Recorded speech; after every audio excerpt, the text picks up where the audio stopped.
Karen, pakisabi sa lola mo na tsaka ko na lang ibibigay yung kulang pagka nakaipon na ako pagkatapos ng buron. Naku, hindi na munang isipin yan, Aling Laura. Nakausap ko na si Lola.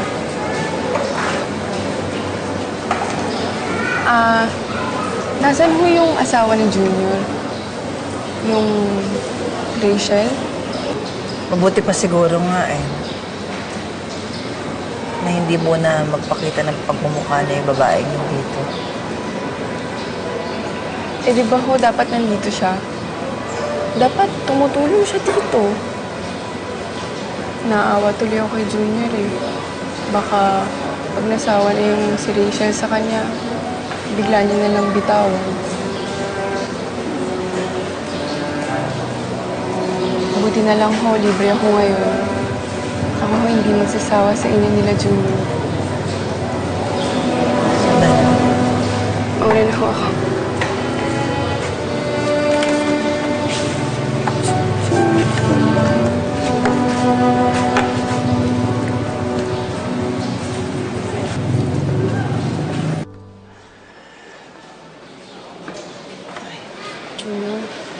Nakikiramay ako, ha? Salamat to sa pagdalaw, ha?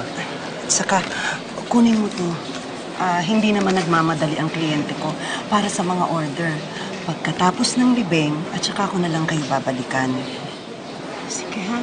Salamat po. Laura, magpalakas ka. Mauna na ako, ha? Nakikiramay ako muli. Salamat po, Mama.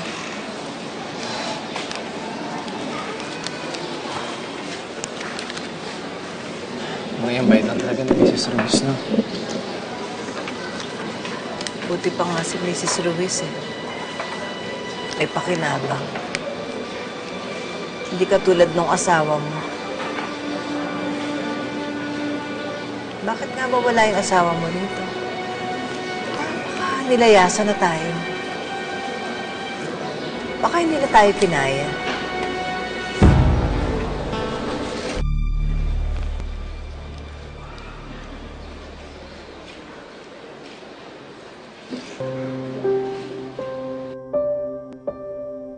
Gusto ko nang mamatay. Huwag ka magsalita ng ganyan. Patay na si Inay. Wala na akong kasama. Nandito naman ako eh. Hindi kita pababayaan. Ayoko magpabigat sa'yo. Hindi. Hindi ka pabigat sa akin. Aalagaan kita. Ipagtatanggol na. Nora, mahal kita. Sito, mahal mo. Kahit na ganito ang mukha ko. Laura. Para sa akin, ikaw pa rin ang dating Laura. Para sa akin, maganda ka. Lahat lang ang problema natin, ikaw ang lumunutas.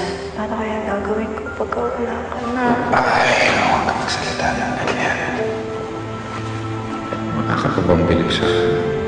Kahit kung minsan parang baliw. Mas baliw ko sa'yo. Baliw na baliw sa'yo.